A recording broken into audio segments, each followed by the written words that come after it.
You're listening to the Bathtub Refinishing Podcast. Powered by BathTubGuys Refinishing. We discuss the refinishing industry, interview owners and operators, and give tips to business owners and entrepreneurs. Now, here's your host, Daniel Montalvo. All right. We're back with Marissa. We're back. All right. So, go ahead and just ask more or less what you asked so that people have context. Okay, so my question was when you said you seek out, you drop in at hotels basically, right, to meet them, give them your contact info to get work. So I'm just curious what you look for in a hotel to kind of feel out which ones need your work. So sometimes the age of the property does have something to do with it. If I've done hotels in the area, so there's a very famous highway here called Highway 192. And it's famous because it connects you to Celebration and Disney and all that stuff. And there's a lot of hotels and motels because the original idea for that area was it was kind of the gateway to the parks. So there's just a highway road full of hotels and motels and stuff. So I could assume that if one needs it, there's others. Same thing with like a neighborhood. And also the majority of the time, what I seek out is properties that are near other properties getting renovated because there's like a game that goes on where like if you're a Hilton and you're next to a Westgate and the Westgate starts renovating, you don't want to lose that timeshare potential. So you're going to start renovating soon or planning it or start talking about it. And so like it does two things. They sell more timeshares because the timeshare thing is big here. And also they rent more hotel rooms because they're renovated. So if I am working at one that's close to another one, or if I hear about one, literally sometimes just Googling like hotels renovating in Orlando, you might find one. And even if that one's not interested, some of the older properties in the area know that one's getting renovated. Now we have to do it. They don't want to be. That makes sense. They don't want to be left in the dust, essentially. And then the way I go about it is, there's two people you can talk to at a hotel. On property, you can talk to the director of engineering. They usually are the ones that are assigned like vendors and they deal with it. Or sometimes in rare cases, general managers. The thing about the general manager is that they're the final decision maker. So I usually recommend talking to both because, general manager, they might be hesitant to sign off on what the engineer wants if they don't really know you or they're not comfortable with you. So I like to engage a meeting with both of them before proceeding so that the general manager actually gets to know you, meet you, and know like, okay, I see, that this person is going to be able to do the job or this company is going to be able to do the job effectively.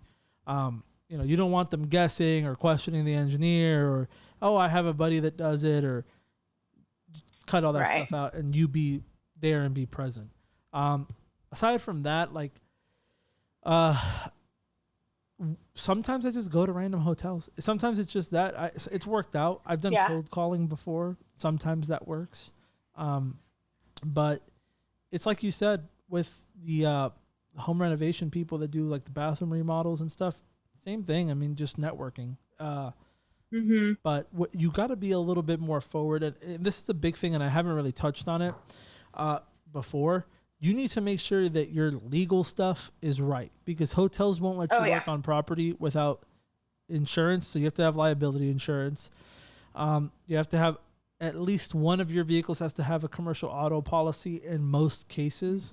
And then if you work for yourself, you can typically get a workers' compensation exemption. But if you have employees, they all need to have workers' comp and you need to present it. Okay, so that makes sense. That's part of the reason why we 1099 our people, because I am not paying workers' compensation. That shit's too expensive. And then also, somebody cuts their finger and they're getting workers' comp for a year. It's stupid. Yeah. So, but but yeah, I mean, there's a lot of different stuff. If you have more questions, I'd be, more than happy to answer anything with the commercial side because we do a lot of it. Yeah, like we have one hotel that we work for, and I mean they found us. I mean we've only worked with them, and we work with them pretty consistently. They kind of just like do two to three tubs a month, and I mean we started out with them like 5 years ago, but now mostly like the work I go in and do is just like reapplying non-slip. The tubs still look good, for after all this time, unless, there's a chip in it or something. Basically, I just go in and I'll repair any little stuff and then re-roll. Are you interested in getting more commercial work for yourself? Well, I am, but that's kind of like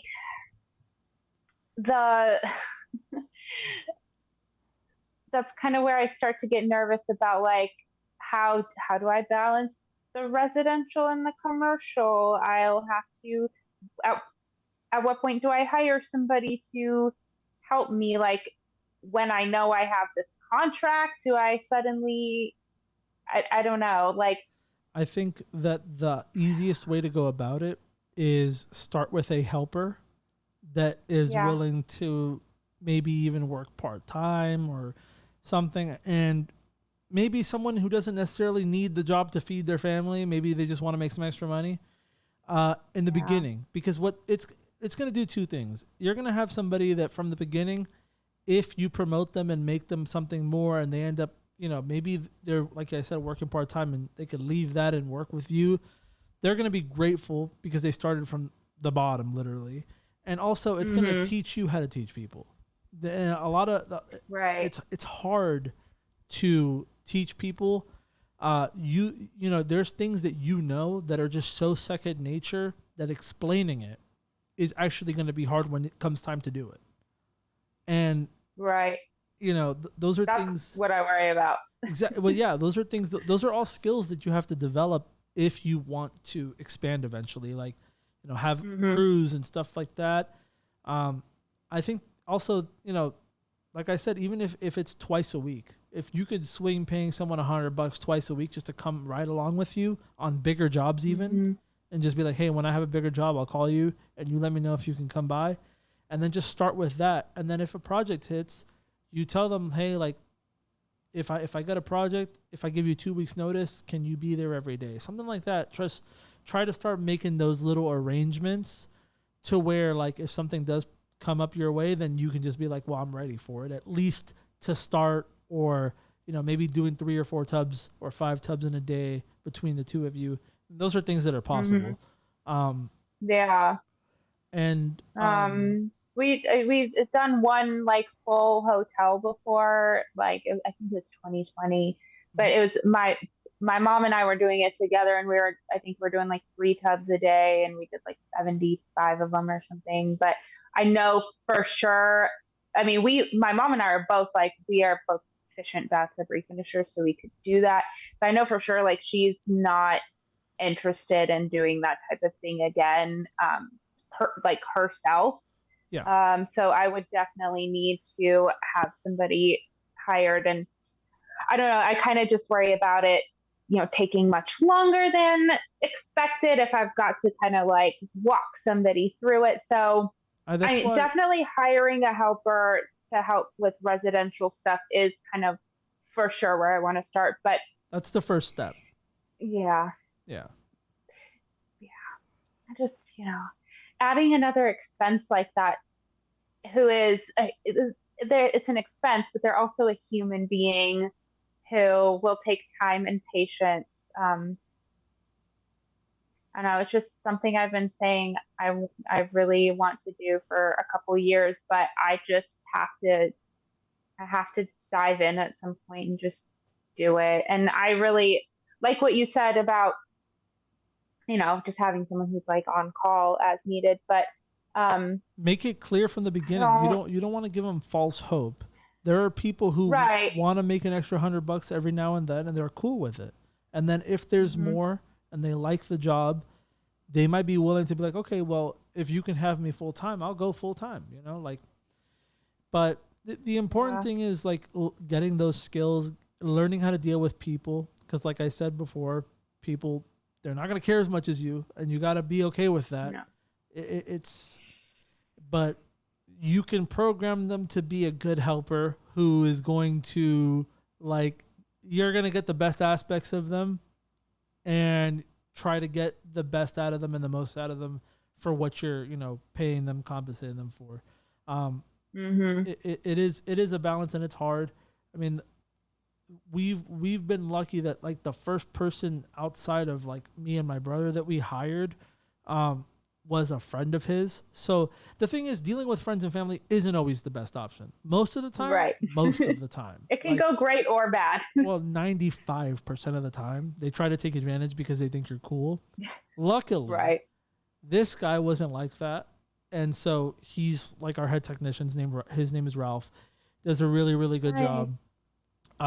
And then we've just had good luck hiring people through Indeed and stuff like that to a certain extent. But we've tried the training people from the bottom thing, and it works. You just have to be very patient. That's why starting off as a prepper and then slowly, like, with the understanding that, hey, this is very much a part-time position right now. And also, to touch on what you said, a lot of people struggle with starting the hiring process because they see it as an expense. It's an investment. Exactly. So, because at the end of the day, if a hotel calls you and is like, we need minimum 5 tubs a day, and there's 1,000 tubs here, Marissa, you're going to wish and pray that you had that helper. Yeah. And those are the things that as you grow, maybe not 1,000, maybe 200 or 300 tubs, but still, it will be like sucky if you have to be like, well, I can't do 5 by myself. So I guess I'll give this job to someone else. Yeah, exactly. And sometimes those things happen. I've been caught in that scenario myself. Literally, like that project I was telling you about. So we had 9 people doing 12 tubs, and I subbed out 4 of them to a subcontractor because they just weren't getting it done. Oh, really? So we had 16 total in a day. Not fun. Oh, wow. But by the end of it, at the very least, some of them were getting it enough to where they weren't leaving at 6:00, and but it still wasn't enough. Like they still weren't spraying consistently and stuff. So I fired everybody, and it's a hard decision to make, but I basically had to learn the hard way that there is probably going to be more people that try to take advantage of the situations that they're in and kind of find the easy way out than people who are actually going to sit down and work. And I learned this from Danny from Alliance Reglazing in California. He told me, you need to hire fast and fire faster. And he's like, say yes to a bunch of people. And if they're not getting it, like somebody should be able to learn masking in 3 days. Like that's not hard. If they're not, and you need people, you need to get them out and put someone in there that knows what they're doing. You can't let it linger. You can't have them around for 2 or 3 months. You can't let them get that job security, because if they start off bad and then they feel like they have leverage over you, they're going to get worse. They're not going to get better. You need people who are badass from the beginning, and you see it, and you will see it. Everybody who starts with the hiring stuff, they always have those 1 or 2 people who they know that they can depend on. And then from there, it's like they know what they're doing, but they're not that, which is why I gave a different position to those. So Ralph and Damon, who are the 2 guys I trust the most, are my supervisors. I will send them. Yeah. They'll do the work if it's needed, but most of the time they're supervising. And that's the compromise. Yeah, that's great. And that helps you not have to be on job sites too, so you can do your job more effectively. Exactly. To have someone there that you trust, so you're not having to check everyone's work. That's like really the key to growing, I think. And it was a hard transition for them too, because sometimes they're still on the field. It's like if somebody's out, they already know we got to go in there and do the work and supervise. But that's why they're getting paid more. They're getting paid more to deal with the headache, so I don't have to get a call about, well, it's not going to get done today because no, like you're the extra hand if somebody goes down. But if everybody's there, you just need to make sure the quality control is on point. And if somebody's missing, someone's out, they need to make sure that it gets done and they're doing the other thing. It's a balance. But we do things like we have supervisor meetings with them, with them too. We'll take them out somewhere to eat or something, and we'll talk and discuss like, hey, how's this guy doing? Kind of like a progress report. Like, how's this guy doing? He screwed up here. Okay, we got to do this, this, and this. Make sure you're checking him. We implemented like a task sheet system. So anytime we do anything commercial, the techs that are under the supervisors, they have sheets. They write down their unit number and their name, and every single part of the job has to be signed off by one of the supervisors before they can leave or continue, because it forces them to get their work checked and not just disappear and be like, well, I finished my stuff, so I got to go home. And it also forces the supervisors to take accountability if they sign off on something and it sucks. You know what I mean? Yeah. So definitely. Those are just little things that I implemented to make it easier. But for sure, like hiring people is scary, man. It is. Even I still get it. Like when I hired, you start questioning, like, am I gonna have enough business to keep up with it? Am I gonna be generating enough to deal with the extra expense? And then you got to think, are these people gonna have vehicles? Am I gonna have to supply them vehicles? Am I gonna have to pay for more insurance? Yeah, most of the time the answer is yes, and it's an undertaking, but if you want to grow. But also, there's so much stuff that I can't do because I'm too busy at a job site. Like, it's just like stunts our growth for sure. Yep. That's the way there's a bunch of stuff that I can't do. So, I mean, that's the benefit of having help, is that now you can do more to keep them busy. Yeah. And your mental health too. Like, that people don't talk about that enough. Like, sometimes you just want to stay home. Sometimes you need to, like you're in there, you're inhaling fumes, you're doing this work, you're in there, 14 days straight, pretty much, with the exception of weekends, unless you work weekends. And it's like, dang, if I just had somebody that can go do it today, it would be worth it to me to throw him $150 and I could just chill. You know what I mean? Or catch up on other things, like you said, that are going to help the business grow. That's one thing that Jonathan from Perfect Surface Glazing was telling me, because I'm really good friends with him. Like, I go visit him in Tampa. He's like an hour away from me. But I go visit him up there, and he tells me, because he's starting to hire people, like, he forgot how to just sit and relax. Because it's like, oh yeah, I have no clue how to sit and relax. Yeah, you're checking your phone every 5 seconds and making sure that everything on the field's getting done, and has that anxiety of, oh, what if they fuck it up? And I told him, I'm like, bro, you can't always be in control. That's something that you have to learn. Yeah, it looks like he's been killing it too. I was surprised to see how many people he's got on his team now. Yeah. It looks like he's got a few guys, so that's great.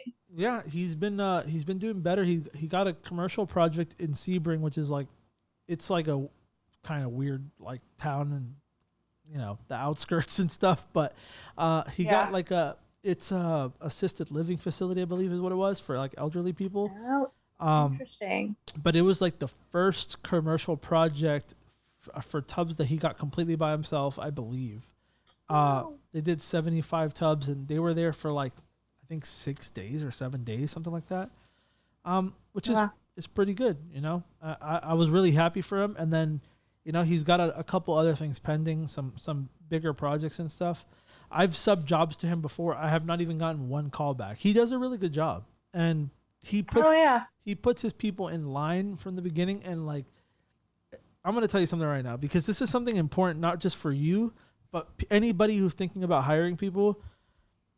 Everybody wants to think, I'm going to be the nice boss. I'm going to try to treat everybody as fair as possible. I'm going to, if somebody wants to call off, don't do it. No.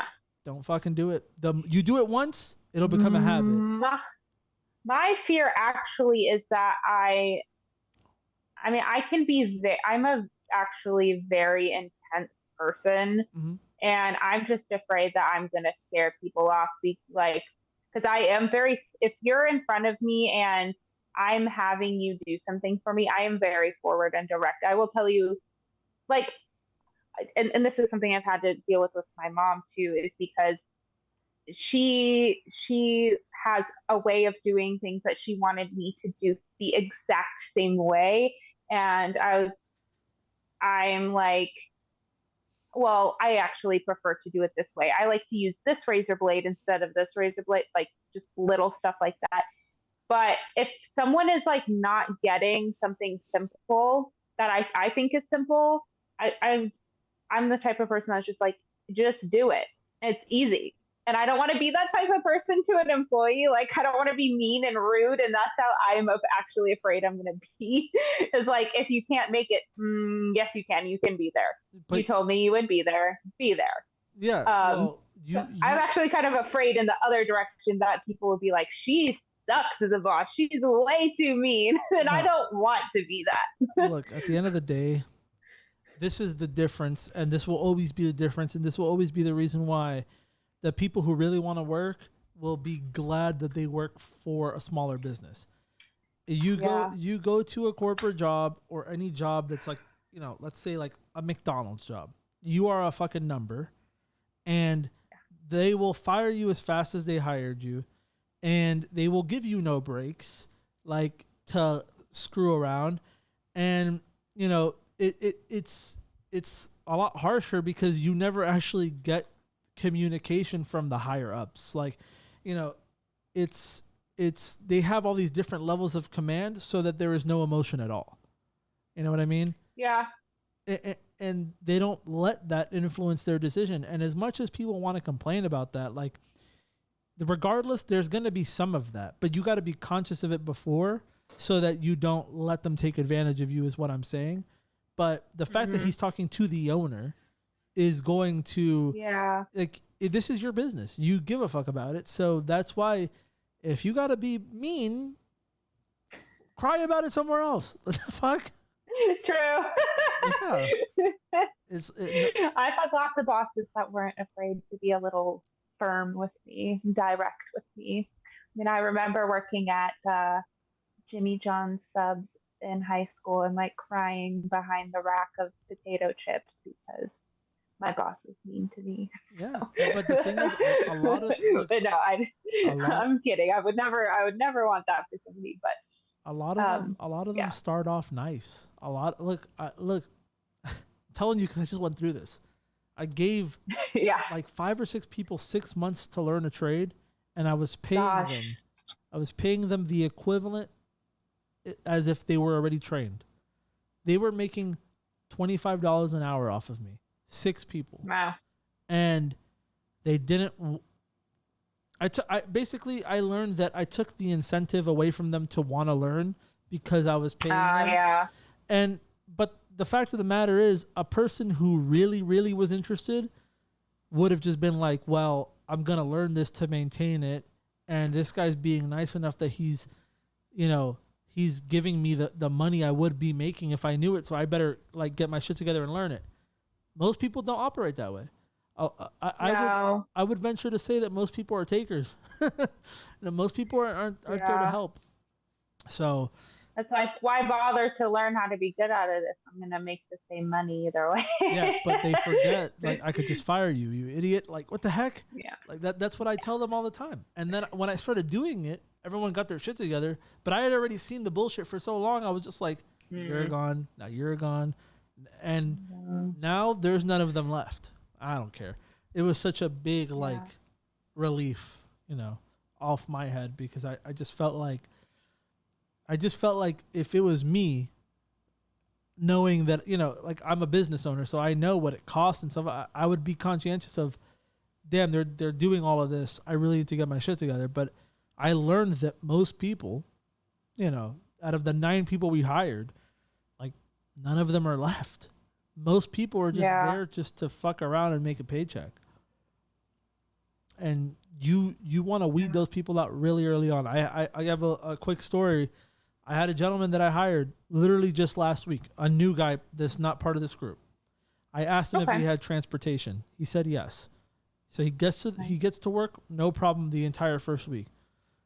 The Monday after the Super Bowl, he texts me and says, "Hey, I'm gonna need somebody to pick me up because I don't have a way to get to work." And I asked him, I'm like, "Well, you said you had transportation." He's like, "Well, yeah, but I've been using my sister's car. She was off last week, and my car's the mechanic." And he told me that the night of, he said his car has been messed up since for like a month, and he got the car back or to his sister that Saturday. And I'm like, okay, all I did was just block his number, because if you have such little respect for your brand new position that you knew about something for 2 days before telling me, and then now you on the morning of a job want me to go out of my way to get you, then like it's disrespectful. Like that would be like me on Monday morning saying, "Hey, guess what? You don't work today," and just hang up. Yeah, exactly. So there's got to be mutual respect. And if you don't have transportation or you have an issue, you let somebody know. He was using someone else's car for a week. He could have said, "Hey, I have this situation with my car. We're gonna have to figure something out for next week until I got my thing fixed." But it's the lack of awareness to tell people your situation and then just expecting me to drop everything. Like, no, I'm going to just figure out how to do it without you. That's it. Yeah. There's actually, I mean, it's so funny because like if he had been direct into like, "Hey, I have a vehicle. I need like my first paycheck in order to be able to fix it. Is there any way we can work something out until then?" You probably would have been like, "Yeah, man. Yeah, of course. We can figure something out." But to me, it's just that I think people are afraid. Like a lot of people aren't that nice, which it's not nice. It's just like courteous. Yeah, you haven't been able to have a job because you haven't had transportation, but you can't have transportation without having this job. So, but we actually, that actually reminded me that we did hire somebody, I think it was 2017 or 2018 when we started working with the hotel that we still have the ongoing working relationship with. But we were doing like a big block of rooms for them. And we hired, it was like my dad's coworker's nephew or something, to help us out that week. And the intention was to keep him on as a helper. But at the end of the week, when we gave him his paycheck, it was right before Christmas. So we were like, "Okay, have a good Christmas." He's like, "Thank you so much. I'll probably be back sometime in January or February." And we were like, "Wait, what?" And he was like, "Oh yeah, I'm going home for Christmas to visit some family. But I don't really know when I'm going to be returning." And we were like, "Okay, well, when you do return, don't call us." like he had all week to let us know that type of thing. We had all this work lined up with the intention of him being a helper. And he's like, "Yeah, I'll probably be back in a month or two." Like, and he was young. I mean, he was probably like 19 or 20, but I mean, that's kind of old enough to know like that's not really how having a job works. Well, people need to learn that the world doesn't revolve around them. Like, I'm not gonna drop everything and I'm not gonna wait here in the corner until you come back. Like, I need people who are gonna work. I need to find a way to do the work, and if you're not gonna be part of it, well, then we're gonna move on. You know, that's hard for people to grasp. The whole thing with the last guy that I wanted to touch on real quick, I wasn't just quick to fire him for no reason. It was for me, it's the not telling people thing, because it starts the relationship off in business from "I can't trust you." Why would you lie without having to lie? Why are you not explaining the situation? That kind of thing is hard to unprogram. And when you are on a job site and something goes wrong and he starts to deflect, are you going to be able to trust him? Those are things you got to think about. You got to think about the long term, you know? And we give our guys company credit cards. If I see a random charge on there, am I going to be able to trust him that it wasn't him, that something happened? If, you know, there are a number of things, but it's like when you have a customer, right? And you tell them, hey, I'm going to do this and I'm going to get here on this time. You know, if you get there like 40 minutes late, the job is already starting off with the framing of, I can't trust this person because they said they'll be here at this time and they're not. And it's hard to get people to stop that. The same thing. It's the same thing. And that's also the type of person who, if something does go wrong on the job site and they don't tell you, but they're going to wait to see if the client notices. Yep. That's also not a good way to go. These things are usually connected. It's like the person with this kind of personality is the person that does this kind of thing. You know, I try to tell my techs, like, if you fuck something up, you tell the client. If you don't want to, I will call them and tell them. But what we're not going to do is let them find it. Because if they find it, then the next time they're searching for it. That's common sense. But some people don't have common sense. Yeah. Like,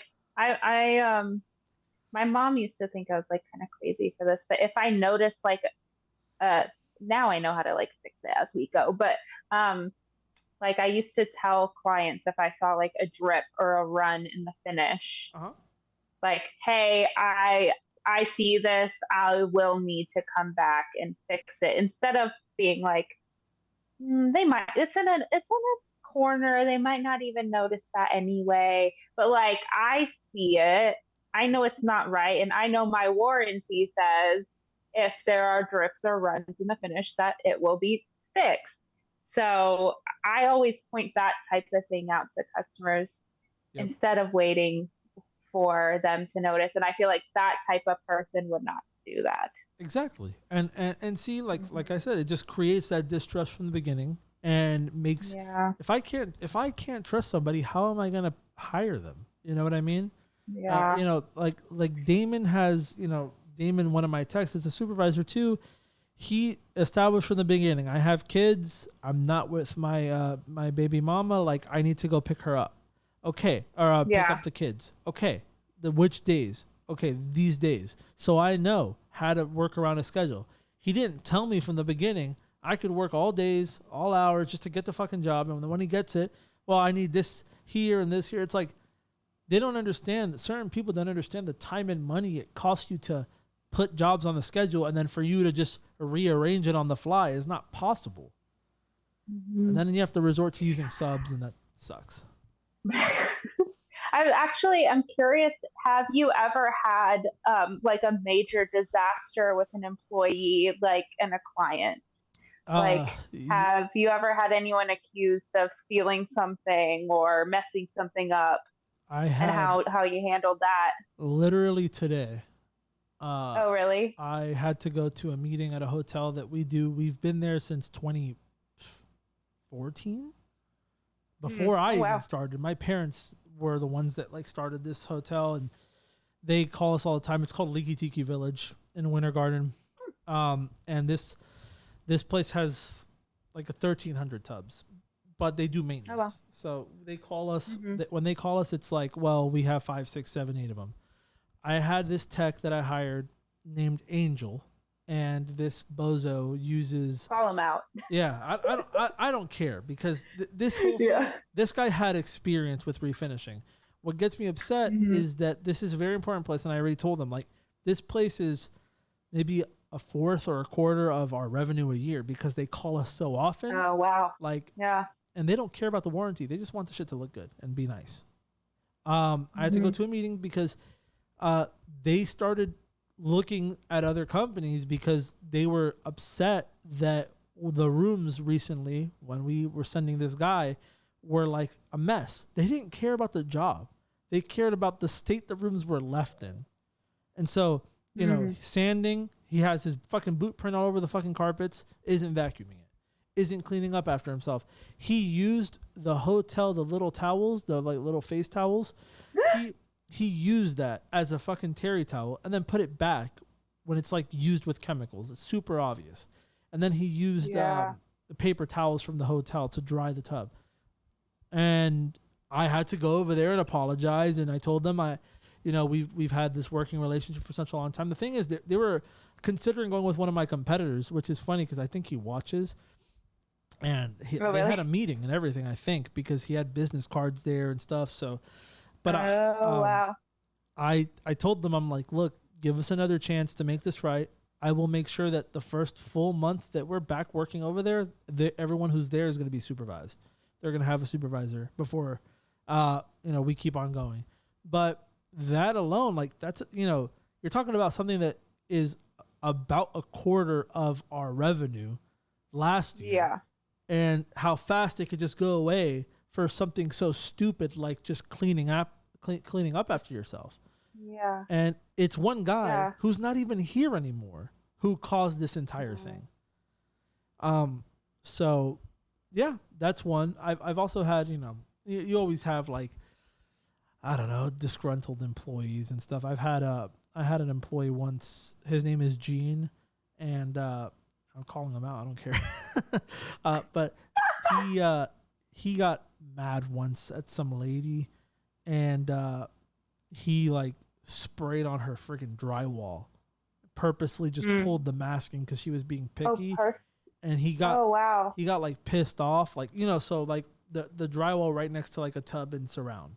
He was spraying this around, and I guess the tape started like coming loose. And he just pulled the whole thing of masking off and just sprayed the area anyway, and just got the spray all over it. And that was the funny thing is, like, so that guy had a bunch of issues. It sucked because he was just wasted potential. Like he had he knew how to do the job perfectly, but he was a little hot headed and also just like, he's one of those people that always thinks someone's trying to pull one on him. I don't know. He's just one of those. Yeah. So we let him go.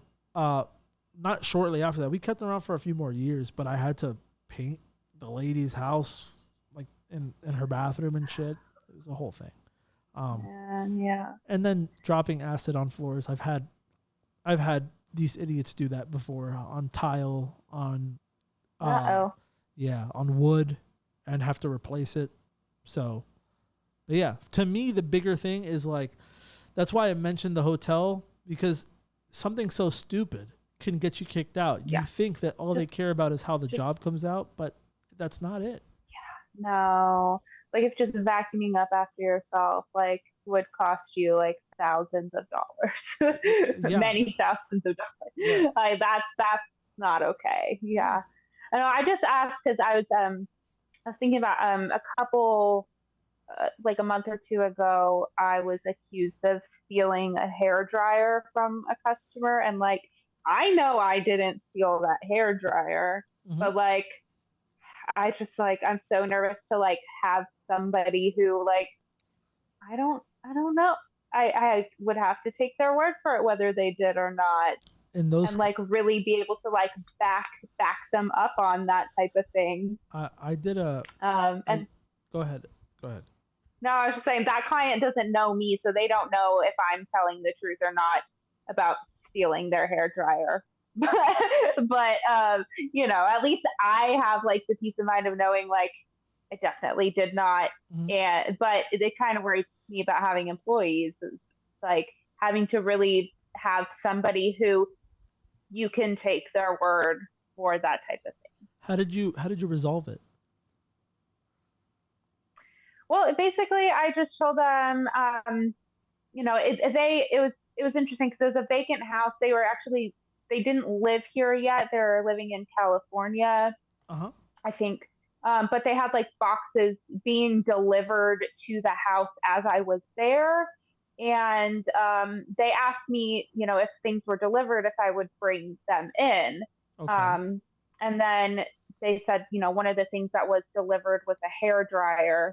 And it was missing. They know it was delivered because it said it was delivered. So basically I just said, I, as a courtesy, brought in your packages as you requested. But, no, I basically was just like, no, I did not take any of them. I perhaps should not have agreed to do that and had you ask a neighbor to do that instead. I was just like, I hope you find it. And if you do find it, just let me know. And I never heard from them again. Were they upset? I was just like, sorry? Were they upset about the whole situation? I don't know. They just said it over text. They just said a hair dryer that was delivered while you were working is missing. Do you have it? And I just said, no, I don't have it. I brought in everything, as a courtesy, but I did not steal any of your packages, either on purpose or accidentally. Yeah. Please just let me know if you find it. I had a kind of similar situation, but it wasn't with stealing. It was more with somebody accused us of breaking a mirror. I made a Instagram reel about it. And like we have pictures and video of completion. So the mirror was attached when we sent the video. And the lady still didn't believe me. She's like, well, it could have broken after. I was like, yeah, I guess it could have theoretically, but theoretically a meteor could have hit the fucking house. So, what I told her was basically like, look, I didn't break it, but I'll replace your mirror if that's what will make you happy. The mirror was like it was like one of those cheap little circle mirrors. It's like $30. I'm like, if that'll make you happy, I'll do it. Oh, okay. She said yes, and then she called me 20 minutes later and said, you know what, forget it, because like just the fact that you're willing to pay for it and you're telling me that you didn't do it, I don't know why you would lie about it. And I'm like, wow. Yeah. At least you get it. Like, if it was us and it was a mistake and I knew for a fact, I would have been like, of course, yeah, we'll replace it. It was an accident, like we were talking about before. I wouldn't even let them find it. I would have been like, this happened. But I think it computed with her. Sure. It computed with her that like, okay, why are they gonna keep sticking by that it wasn't them and still replace it? They just want the situation to be solved. They don't really care, and that's kind of it. Yeah. Like, that's what I like in that scenario. If that would happen to me, I would have been like, "You want me to buy you another hairdryer?" Well, I'm not buying someone a $500 Dyson hairdryer. Sorry, I'm not. Like, I get that, but at the same time, it's like you had stuff delivered to your house. You asked me to bring it in. I did. Maybe in the future, I will say, no, I'm not comfortable touching any of your packages. Maybe talk to a neighbor. I think that would probably be how I handle it in the future. But, then if something says it was delivered and it wasn't, the person to reach out to then is the delivery company or the manufacturer, not me. Yeah. I don't know. I'm not going to be like, in that situation, I was just like, are they asking me that because I'm a woman? And I don't know. Because, she's a woman, she must want this expensive hair dryer. And I mean that within reason. Obviously, if it's $500, well, then, but I was just like, nah. In that scenario, like, you kind of did the right thing and just saying like, hey, well, I don't know what to tell you. You told me to do this. Yeah. Like, it might have been a setup. They might have just tried to see if you would pay them. Perhaps, maybe. And they didn't ask me to, and I didn't offer. They just asked if I had it, and I said, no, let me know if you find it. Yeah. Because I don't know.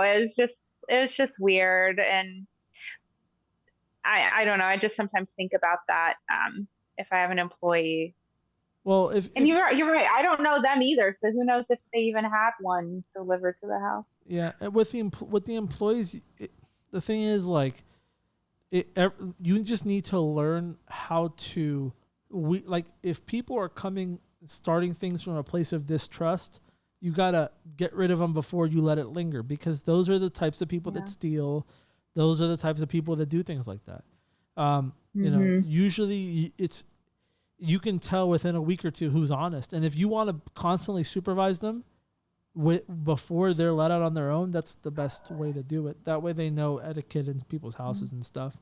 I did have A final question here for you, because we're about 45 minutes into this one. So, what are your goals for 2023 and beyond? And then I'll end it there. Okay. Yeah, I mean, I have been saying this for like 2 years, but my goal for 2023 is to hire a helper. And I think I'm going to have to approach it in the way you were talking about, just, somebody who can be on call, who is, I just kind of really, even if they're not my permanent person who is going to grow with the company and become a supervisor, although that would be ideal, at least it would teach me how to be a boss. Yep. Teach me how to be an employer. And I think that's something that's going to be a valuable lesson going forward, because I guess the goal is to grow. I want to grow. I want to not be, on site every day doing the dirty work. I feel like I've kind of done that long enough, and I'm ready to take on other tasks within the business. So I think 2023 is the year I do it. Well, good luck with that. I will say, thank you. Don't underestimate going to a place like, even, I know how this sounds, but like if you go to Home Depot or Lowe's, a lot of the times there's people there who have construction experience, who are ready to work, and they don't have set schedules. It might be worth it to grab one of them and just be like, hey, this is what it's going to be whenever I need you, and if you're available, because trust me, a guaranteed 1 or 2 days a week to some of those people is better than standing outside Home Depot not knowing what the fuck they're getting themselves into for the day. So that's just a tip I could leave you with that tip there. Okay. Thank you. Yeah. So that was a good conversation. I appreciate you coming through. I'm going to go ahead and end it here, and we'll see you guys on the next one. Alrighty. To the Bathtub Refinishing Podcast. If you liked what you heard, be sure to keep up with the Bathtub Guys on YouTube, Facebook, and Instagram, or visit BathTubGuys.com for more. Thanks for listening, and we'll see you next time.